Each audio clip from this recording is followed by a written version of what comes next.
മക്കളെ, പരീക്ഷകളിൽ സ്ഥിരമായി കാണുന്ന ഒരു ചോദ്യമാണ് വാഗ്മയ ചിത്രം തയ്യാറാക്കുക. വാക്കുകൾ കൊണ്ട് വർണ്ണിക്കുന്ന ചിത്രമാണ് വാഗ്മയ ചിത്രം എന്ന് പറയുന്നത്. ഇതാ ഇവിടെ അരയിൽ വീതിയുള്ള കരയോട് കൂടിയ കസവുമുണ്ട്, അതിനു മുകളിൽ മുറുക്കിക്കെട്ടിയ രണ്ടാമുണ്ട്, നെറ്റിയിൽ വിയർപ്പിൽ നനഞ്ഞു കുതിർന്ന ചന്ദനക്കുറി, കഴുത്തിൽ തിളങ്ങുന്ന മാലയിൽ തടിച്ച ലോക്കറ്റ് ആടിക്കളിക്കുന്നു. നിവർന്നും കുനിഞ്ഞും നോട്ടം കൊണ്ടും ആംഗ്യം കൊണ്ടും കൂട്ടുകാരെ പ്രോത്സാഹിപ്പിച്ച് ഇരു കൈകളിലുമുള്ള കോലുകളാൽ ചെണ്ടപ്പുറത്ത് പെരുപ്പം തീർത്ത് അയാൾ കാണികളെ ആവേശം കൊള്ളിക്കുന്നു. ഒരു ചെണ്ടക്കാരനെ കുറിച്ചുള്ള വാഗ്മയ ചിത്രം ഇവിടെ മനോഹരമായി വർണ്ണിച്ചിട്ടുണ്ട്.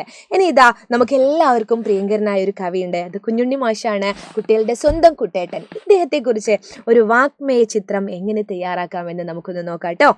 കുഞ്ഞുണ്ണി മാഷ്: നെറ്റിയിൽ ഭസ്മക്കുറി, കഴുത്തിൽ രുദ്രാക്ഷമാല, പൊക്കമില്ലായ്മയാണ് എൻ്റെ പൊക്കമെന്ന് വിളിച്ചു പറയുന്ന കണ്ണുകൾ, വെണ്മയുടെ പ്രതീകമായ വെളുത്ത താടി, ആ കറുത്ത കണ്ണട വെച്ച് എഴുതുന്നതോ കുട്ടികൾക്കുള്ള പ്രിയ കവിതകളും.